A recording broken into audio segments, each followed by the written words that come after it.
La présente vidéo sera consacrée à la notion de la rangée réticulaire. Alors on appelle rangée réticulaire toute droite passant par deux nœuds d'un réseau ponctuel. Nous rappelons qu'un réseau ponctuel, comme son nom l'indique, est un réseau de points et que ces points sont obtenus en remplaçant les constituants de toutes les mailles cristallines par des points. Ces constituants qui constituent en fait ce qu'on appelle les motifs peuvent être des atomes neutres, des ions ou des molécules. Pour plus de détails, voir la vidéo que nous avons déjà consacrée à la notion du réseau ponctuel. Alors on vient de dire qu'une rangée est une droite d'un réseau ponctuel qui passe par deux nœuds. Pour bien illustrer cette notion, considérons pour une question de clarté uniquement le contenu du plan XY d'un réseau ponctuel. Sur cette partie du réseau, considérons alors la droite qui passe par les nœuds N1 et N2. Comme le réseau est une répétition périodique et régulière de l'ensemble des nœuds qu'il contient, nous constatons alors que la droite passant par N1 et N2 ne contient pas uniquement ces deux nœuds-là. Il y en a d'autres qui vont être situés l'un de l'autre exactement de la même distance séparant N1 et N2. Donc on parle d'une équidistance sur une droite joignant un ensemble de nœuds d'un réseau ponctuel. Cette équidistance, c'est ce qu'on va appeler le paramètre ou la période de la rangée. Et toujours, vu que le réseau ponctuel est obtenu par des nœuds qui se répètent régulièrement et de façon périodique à eux-mêmes dans les trois directions, on constate que la droite, donc, passant entre N1 et N2, n'est pas unique dans le réseau. Il y en a plusieurs autres droites qui lui ressemblent et qui sont définies exactement de la même façon.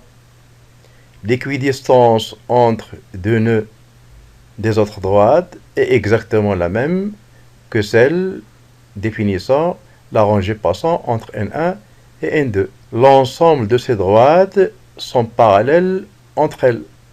Et parmi ces droites, il y en a certaines qui vont traverser la maille de référence.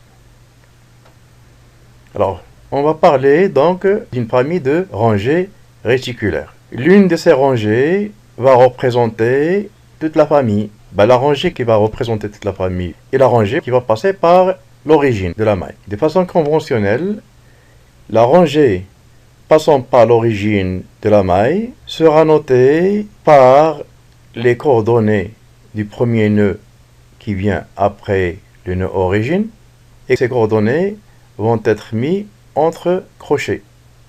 Donc de façon générale, si le premier nœud aura comme coordonnées UVW avec UVW premier entre eux, la rangée sera notée UVW entre crochets. Donc la rangée sera notée UVW entre crochets, UVW sont premiers entre eux, et ce sont les coordonnées du nœud le plus proche de l'origine. Dans le cas présent, les rangées ici en rose seraient en fait représentées par la rangée qui sera notée rangée 2, 1, 0. Pourquoi 2, 1, 0? Parce que 2, 1, 0, ce sont les coordonnées du premier point qui vient après l'origine sur cette rangée, passant par l'origine. Donc ce nœud-là est obtenu en faisant 2 fois A et 1 fois B et 0 fois C. Remarquons que le deuxième nœud sera noté 4, 2, 0. Et le troisième qui va venir après, il sera noté 6, 3, 0. Alors de façon générale, quand on sera sur la rangée qui va représenter une famille de rangées données, le premier nœud sera UVW avec UVW premier entre eux. Le suivant sera 2 fois U, 2 fois V, 2 fois W. Et le nème sera N fois U, N fois V, N fois W. Remarquons ici que les nœuds constituant le plan XY peuvent être joints par d'autres droites, y compris les droites qui sont parallèles à l'axe des X. Alors ces droites donc, qui sont parallèles à l'axe des X, elles aussi vont former une famille de rangées réticulaires. L'une de ces droites traverse l'origine de la maille. Donc c'est cette droite qui va représenter toutes les droites qui lui sont parallèles. Et cette droite, par convention donc, sera notée par les coordonnées du premier nœud venant après le nœud origine. Ici, le premier nœud a comme coordonnées 1, 0, 0. Donc la rangée sera notée entre crochets 1, 0, 0. Et de façon donc courante, l'axe des X en cristallographie, le plus souvent, il est noté 1, 0, 0 sous forme de rangée. De même, les mêmes nœuds peuvent être regroupés par une série de droites qui, cette fois, sont parallèles à l'axe des Y. Et comme c'est l'axe des Y qui passe par l'origine, donc toutes ces rangées seraient donc représentées par l'axe des Y. Comme c'est une rangée, elle sera notée par les coordonnées du premier nœud venant après l'origine, après le nœud origine. Donc cette rangée, l'axe des Y, sera notée rangée 0, 1, 0 entre crochets. Et ce sera de façon générale la notation de l'axe Y en cristallographie.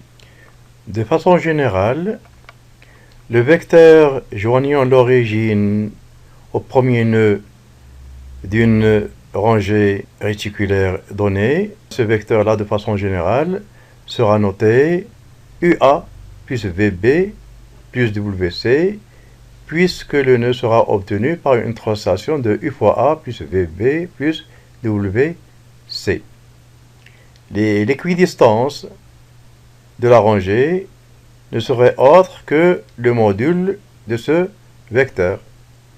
Alors, mathématiquement, le module du vecteur, donc UA plus VB plus WC, donc c'est le paramètre de la rangée ou la période, et il a comme expression l'expression suivante.